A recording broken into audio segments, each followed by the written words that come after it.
Japan రాజకీయ చరిత్రలో నేడు ఓ చారిత్రక ఘట్టం ఆవిష్కృతమైంది. నేడు జపాన్ పార్లమెంటు సనే తకైచిని దేశానికి మొట్టమొదటి మహిళా ప్రధానిగా ఎన్నుకుంది.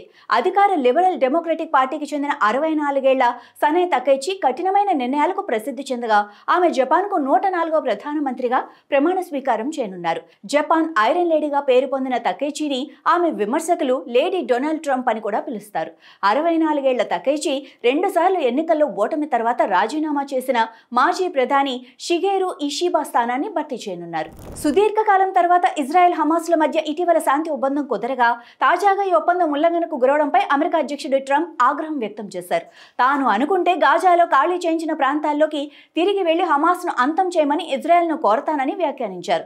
హమాస్తో కుదుర్చుకున్న ఒప్పందం గొప్పదని, అది మంచిగా ఉండాలని, లేకుంటే దాన్ని నిర్మూలిస్తామని బెదిరించారు. హింస తగ్గుతుందన్న ఆశతో తాను చేసిన కాల్పుల విరమణ ఒప్పందం విజయవంతం అయ్యేందుకు కృషి చేశానని, నిరంతర దాడులకు పాల్పడుతూ ఉంటే సహించేది లేదని ప్రస్తావించారు. జపాన్ నూతన ప్రధానిగా ఎన్నికై తొలి మహిళా ప్రధానిగా గుర్తింపు దక్కించుకున్న సనే తకైచికి ప్రధాని నరేంద్ర మోడీ శుభాకాంక్షలు తెలిపారు. ఈ మేరకు తన అధికారిక ఎక్స్ ఖాతాలో ప్రధాని ఒక పోస్టు పెట్టారు. భారత్ జపాన్ల ప్రత్యేక వ్యూహాత్మక భాగస్వామ్యాన్ని మరింత బలోపేతం చేయడం కోసం తకైచితో కలిసి పనిచేసేందుకు ఎదురు చూస్తున్నట్లు ఆయన పేర్కొన్నారు. ఇండో పసిఫిక్ ప్రాంతంలో, అదేవిధంగా ఈ ప్రాంతానికి వెలుపల శాంతి, స్థిరత్వం, శ్రేయస్సుల విషయంలో ఇరు దేశాల బంధాలు కీలక పాత్ర పోషిస్తాయని ఆయన ఆశాభావం వ్యక్తం చేశారు.